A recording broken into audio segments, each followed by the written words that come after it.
Bom, pessoal, eu tô aqui gravando agora um vídeo, né? Vídeo do segundo reinado, né?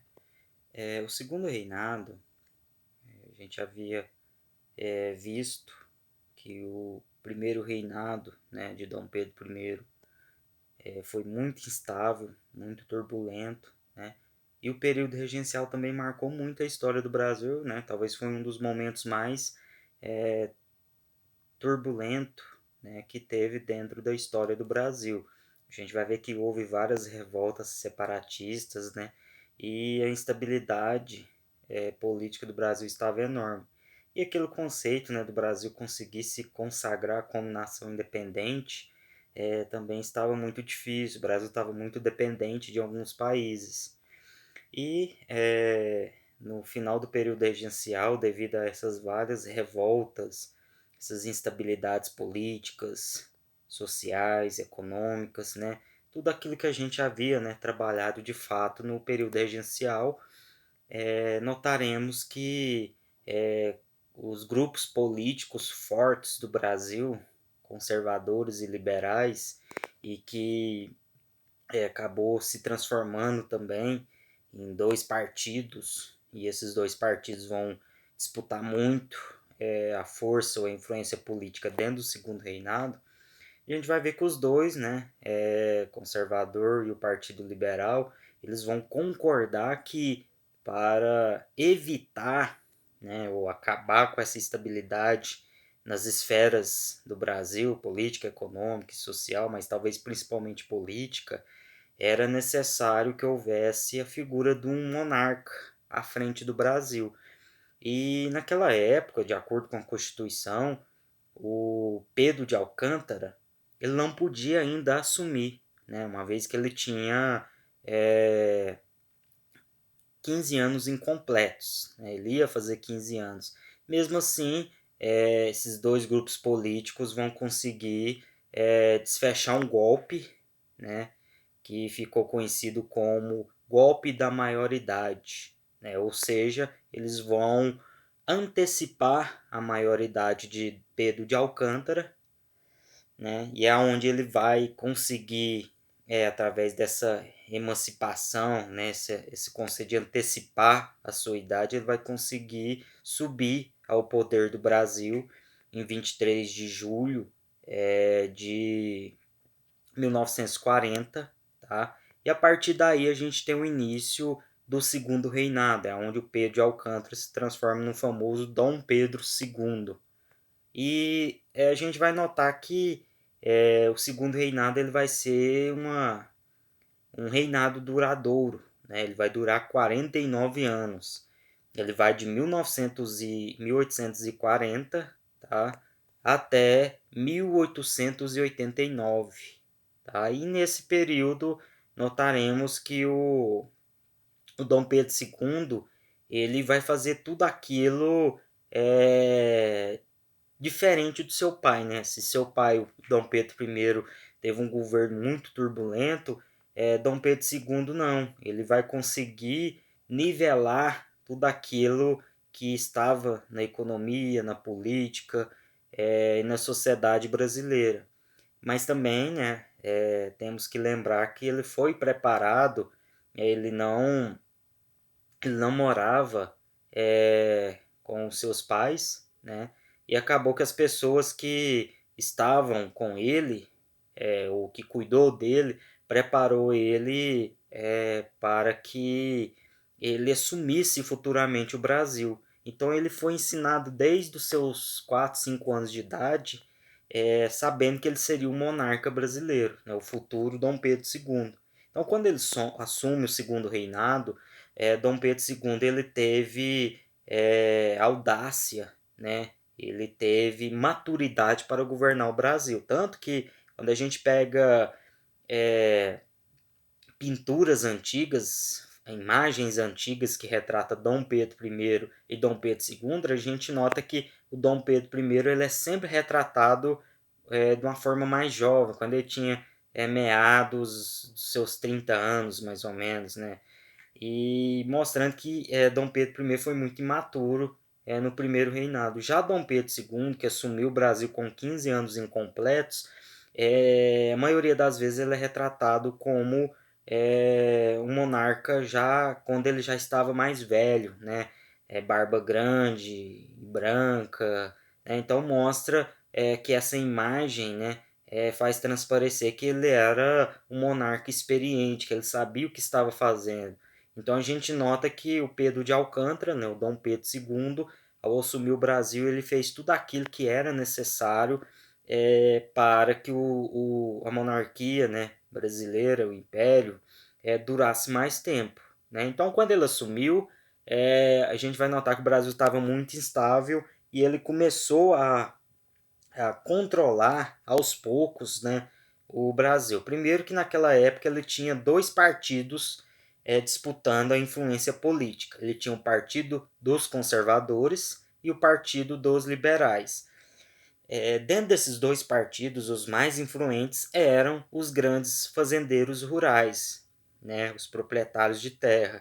E o próprio nome já fala, os conservadores eram aqueles que necessariamente apoiavam mais a monarquia, né, apoiava ele. Queria que houvesse a centralização do poder, que continuasse a monarquia. Já os liberais, né? Eles queriam mais autonomia para as províncias, eles queriam um novo método político, né? De preferência que fosse a república.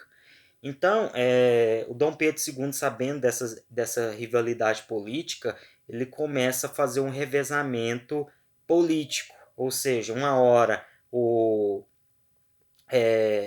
a gente vai notar que a maioria dos políticos nas eleições vai ser conservadores, né? E outra hora eram os liberais. Então ele fazia esse jogo político, existia várias fraudes para que uma hora os conservadores detinham mais influência política, em outra época eram os liberais. Então assim, nunca Dom Pedro II dava autonomia ou apoiava de forma efetiva um desses dois partidos, porque ele sabia que se apoiasse um, o outro iria contra ele. Então ele sempre ficava em cima do muro.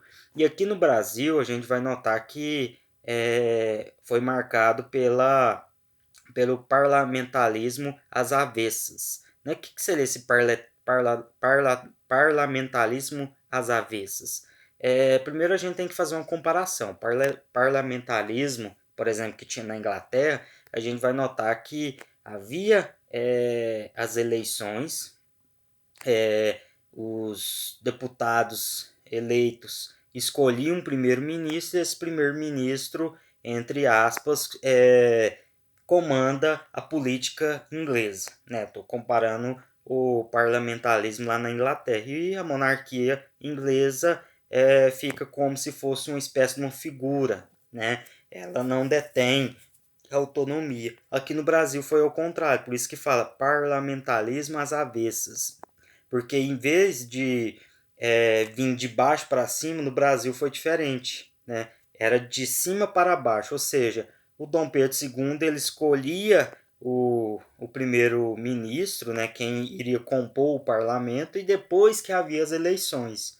Então, ele faz jus àquele poder moderador que a gente viu lá no primeiro reinado. Então, o parlamentarismo às avessas no Brasil era assim: ele escolhia os seus primeiros ministros, aqueles que iam compor o parlamento, e depois havia as eleições para os deputados. E o certo seria haver as eleições para os deputados, esses deputados escolher quem vai compor o parlamento e assim por diante. Então, por isso que a gente fala que esse conceito do parlamento aqui na monarquia brasileira foi ao contrário, mas mostra que Dom Pedro II queria ainda manter sua influência dentro do poder moderador.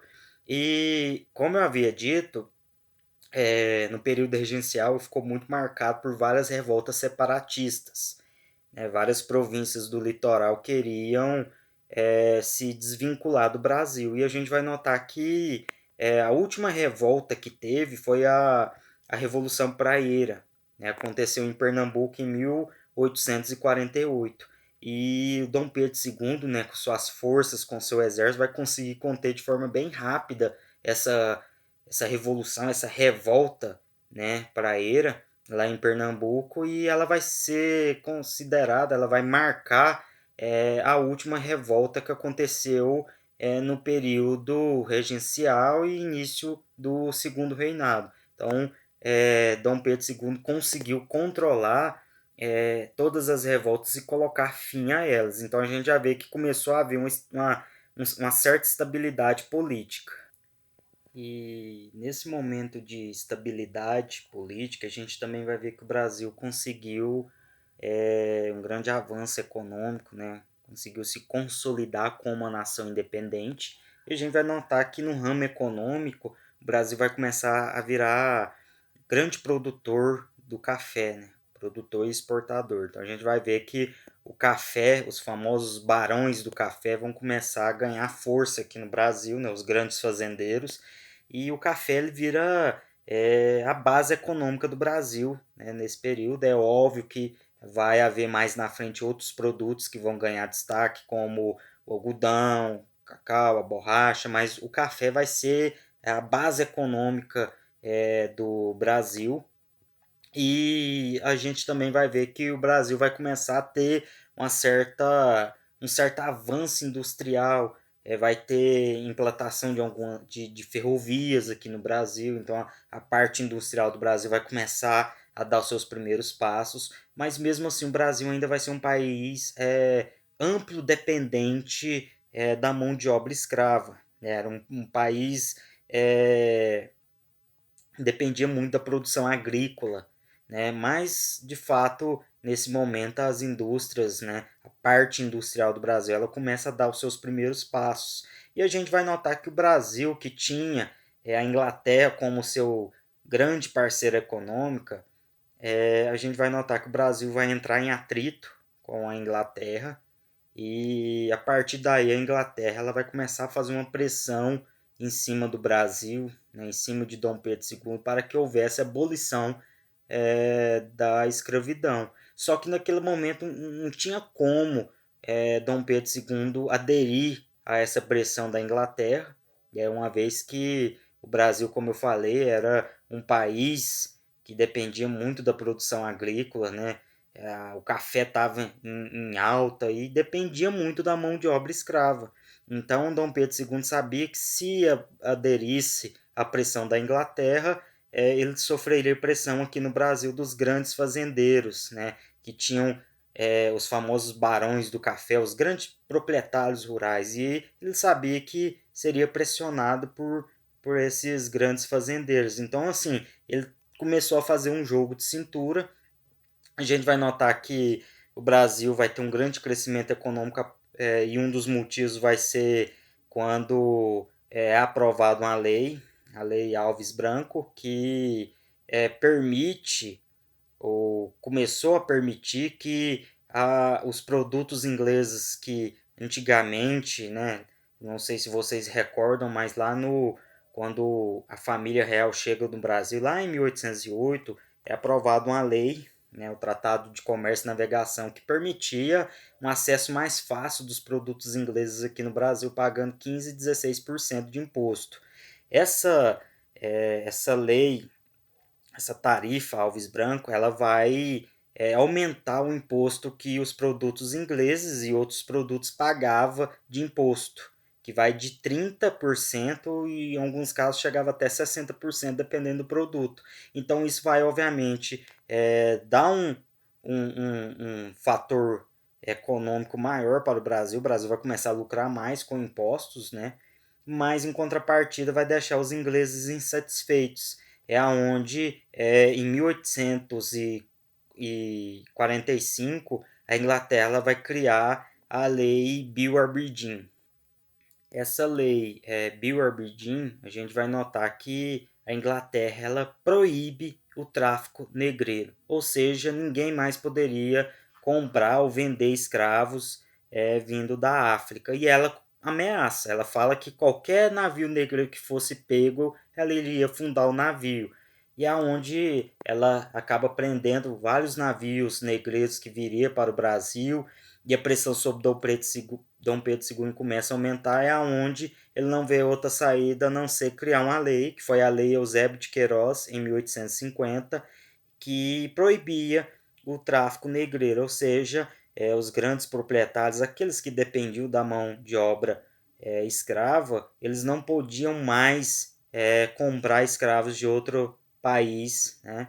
E isso vai deixar ou vai gerar uma insatisfação muito grande dos grandes fazendeiros, mas em contrapartida, Dom Pedro II vai conseguir, entre aspas, dar uma equilibrada. Então ele cria a Lei Eusébio de Queiroz, ou seja, para evitar problemas com a Inglaterra ou diminuir os problemas com a Inglaterra e começa a ter problema com os grandes fazendeiros, é onde ele em 1850 ele cria a Lei de Terras. O que seria essa Lei de Terras? É que a pessoa agora para adquirir a terra ela tinha que comprar. Essa terra não podia ser por doação e nem por posse, igual estava sendo antigamente. Então, aquelas pessoas com baixa renda não, obviamente não tinham condição de comprar terra e acabavam ficando submissas aos grandes fazendeiros, ou seja, começavam a trabalhar de forma árdua, né, trabalhando muito para ter ao menos um lugar para morar.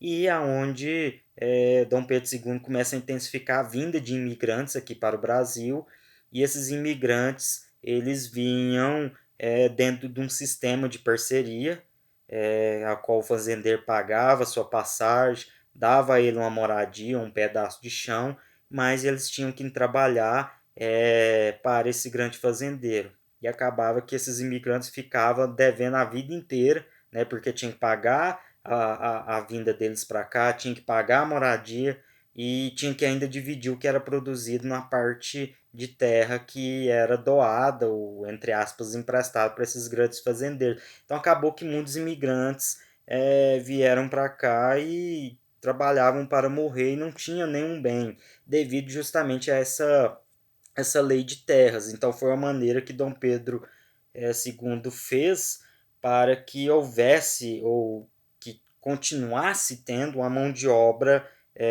para abastecer os grandes fazendeiros, né? Não bastava só ser a mão de obra escrava, mas tinha a mão de obra de imigrantes e famílias pobres que já moravam aqui no Brasil, né? Mesmo assim, né? Mesmo havendo a criação dessa questão da Lei Eusébio de Queiroz, né, que proibiu o comércio, mas aqui dentro do Brasil ainda continuou tendo. Então, numa região onde não estava tendo uma produção árdua, acabava emprestando ou vendendo escravos para outra região. Então, acabou ainda havendo comércio de escravos no interior do Brasil, mas para fora já não existia mais. Então, a gente já começa a perceber que a abolição da escravidão ela começa a dar os seus primeiros passos.